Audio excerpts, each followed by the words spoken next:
Power does not always grow by expanding. Sometimes it survives by refusing to.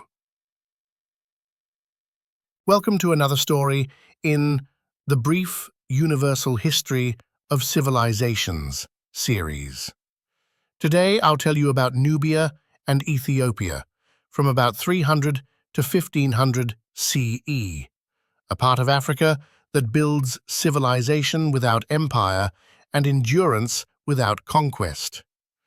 This is a world stretched between river and highland, between the Nile corridor and the Ethiopian plateau. Trade routes pass through it. Great powers press around it. Rome, Byzantium, Islam all arrive at its edges. Yet here, power does not chase scale. It seeks continuity. Christianity enters not as rebellion, but as state DNA.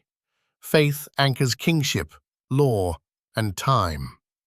Not to transform society, but to stabilize it.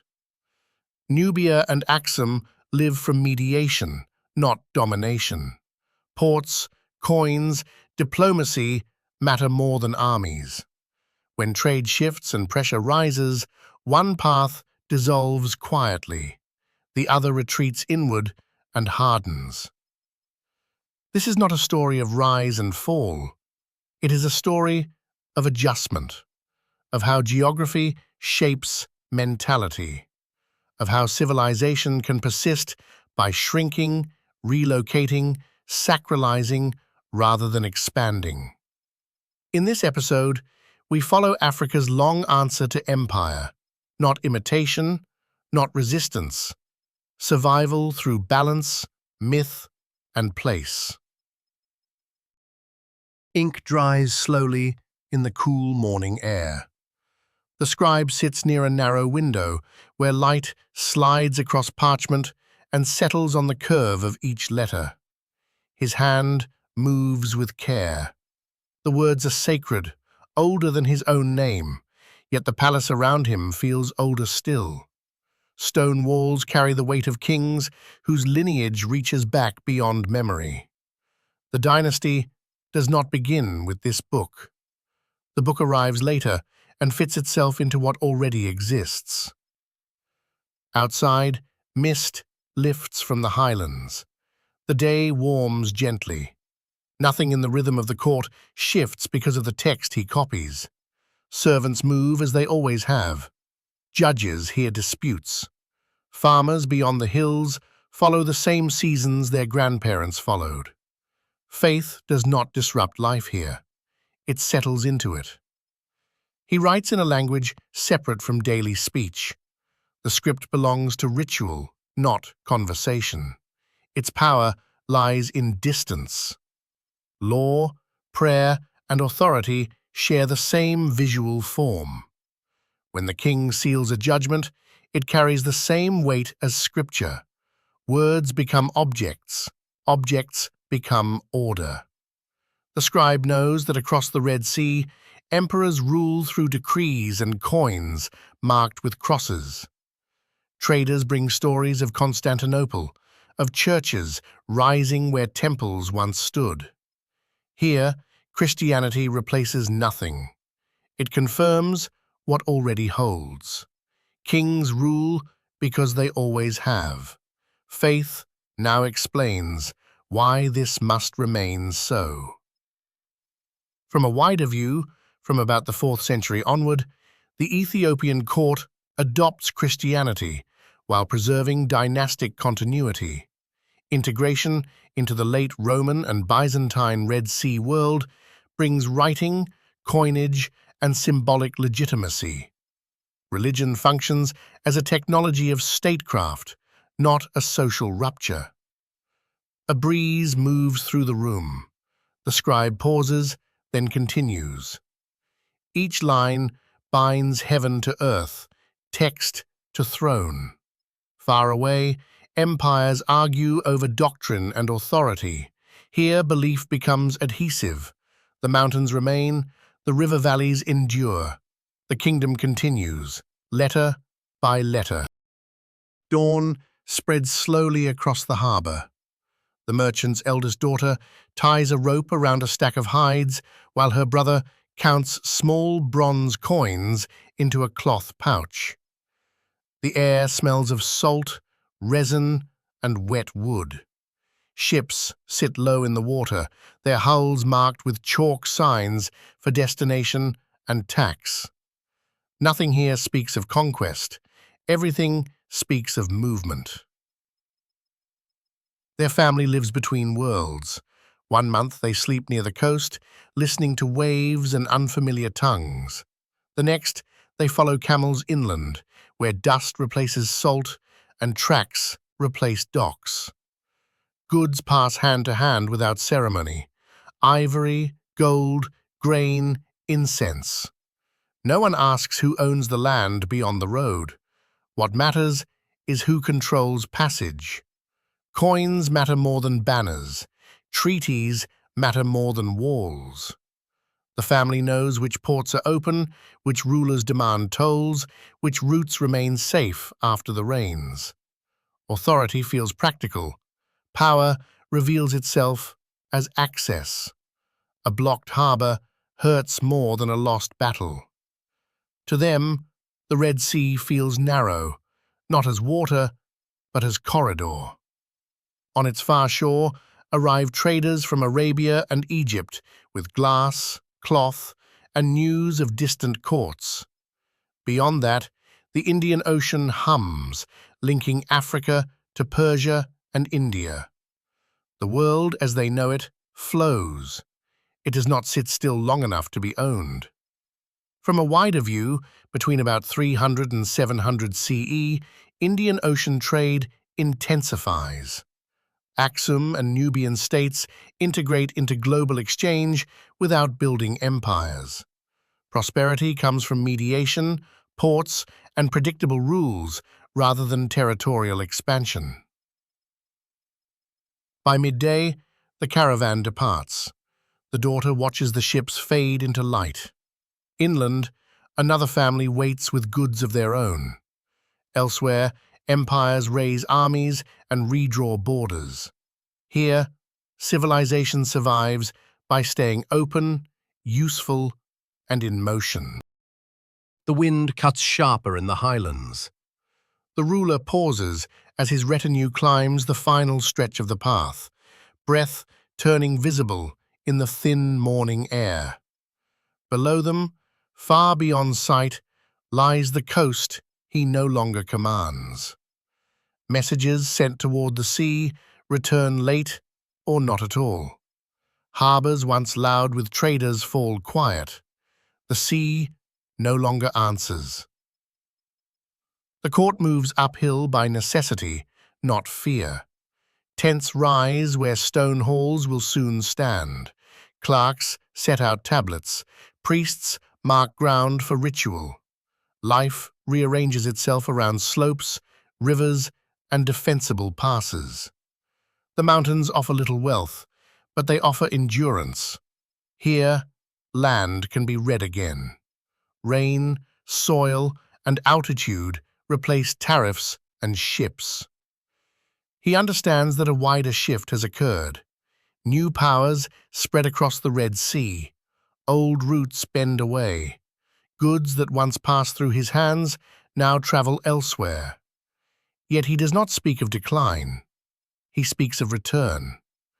The highlands remember older rhythms, older settlements, older forms of rule. From a wider view, in the 7th and 8th centuries, Islamic expansion reshapes control of the Red Sea. Trade routes reorient toward new centers. Coastal states lose access. In response, Ethiopian power withdraws inland, reactivating a river highland civilization built on geography rather than commerce. The ruler watches mist lift from the valleys. Elsewhere, kingdoms fracture or expand with sudden force. Here, change arrives quietly. Form adapts. Identity remains. The court continues. Faith continues. Law continues. The sea fades from daily life. The mountains take its place. The claimant stands beneath a woven canopy as clouds gather over the hills. He does not shout. He does not point to enemies. Instead, he recites names. Fathers, grandfathers, founders whose graves lie scattered across valleys and ridges. The people listen closely. They are not waiting for change. They are listening for recognition. His authority is not written in borders or codes. It lives in memory. Each lineage he names ties him to land that cannot be ruled from a single center. Villages sit apart, divided by rivers and slopes. Power arrives in moments, not institutions. It appears when disputes rise, when rituals must be renewed, when drought demands coordination. Then it withdraws again. The claimant promises no new order. He promises that the old one will endure. Fields will remain with families. Elders will judge as they always have. Faith will bind what politics cannot. He understands the limits of command here. Grain surpluses are thin, roads are few. Permanent administration would starve before it governs. Rain begins to fall, light but steady. No one moves away. This is familiar weather, familiar speech. Power feels close because it is personal. When he finishes, there is no applause, only nods. From a wider view, across much of the Ethiopian highlands between about 900 and 1400 CE, political life fragments without collapse. Low surplus agriculture and difficult terrain prevent sustained central bureaucracy. Authority becomes episodic and symbolic, anchored in dynasty, ritual, and ancestry rather than empire. The claimant steps down from the canopy. Elsewhere, emperors count taxes and raise armies. Here, survival depends on flexibility. Fragmentation is not disorder. It is how order breathes in the highlands, returning when needed, then fading back into the land. The elder sits near the riverbank as the sun lowers, turning the water copper. He watches unfamiliar boats tie up without urgency. The men who step ashore carry no weapons. They bring animals, tools, families. Their speech bends around new sounds. Their prayers arrive quietly, spoken at dawn and dusk, never announced. At first, nothing seems to change. Trade continues. Grain moves upriver. Salt moves down. The newcomers marry locally, learn the seasons, adopt old paths. They ask questions rather than give orders. The elder notices the difference only in small things. Disputes are settled with slightly altered words. Promises lean toward a single god whose name travels easily across distance. No one declares an ending. Churches remain standing. Rituals thin slowly, like cloth worn by use. Younger people learn new greetings alongside old ones. Some mornings the market sounds more Arabic than Nubian, other days less. Faith spreads here the way trade always has, through repetition, usefulness, and shared habit rather than command. The elder does not speak of loss, he speaks of drift. The river still floods, fields still need hands. What fades first are institutions that require protection. Kingdoms depend on borders and armies. Networks depend only on movement.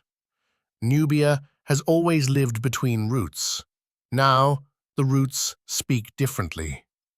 From a wider view, from about the 8th to the 14th centuries, Nubia undergoes gradual Islamization without decisive conquest.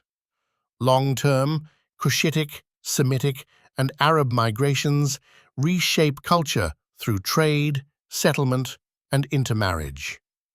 Political structures erode slowly rather than collapsing at once.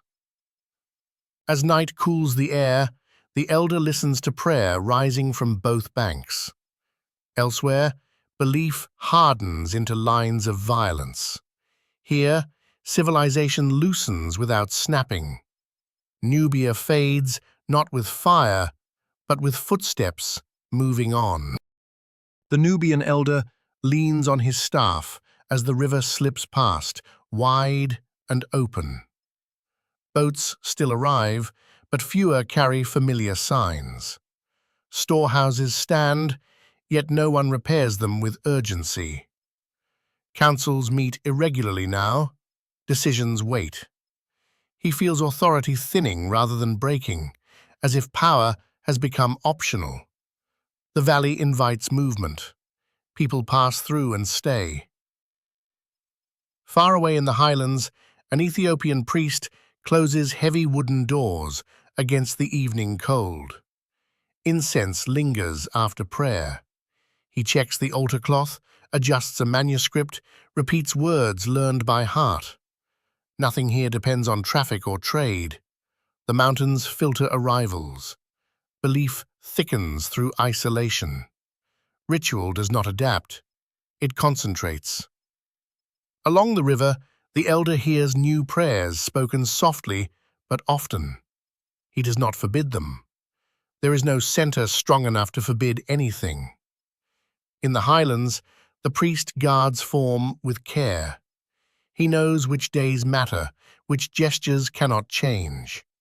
Faith here acts as a wall where stone is scarce. Both men live under the same pressure. Roots shift. New powers rise beyond their horizons. Yet geography answers differently. The open Nile Valley absorbs influence until institutions dissolve into habit. The highlands resist by narrowing access, allowing continuity to harden rather than fade. From a wider view, between roughly the 9th and 15th centuries, Nubia and Ethiopia face similar external forces. Openness along the Nile exposes Nubia to migration and network faiths, eroding state structures. Highland isolation shields Ethiopia, preserving ritual, dynasty, and identity under pressure. Night falls in both lands. The elder listens to unfamiliar words carried by water. The priest lights a lamp against the dark. Elsewhere, kingdoms centralize and cities expand. Here, one civilization loosens quietly, while another tightens its hold on memory. The elder sits with the children beneath a spreading tree as clouds drift low across the hills.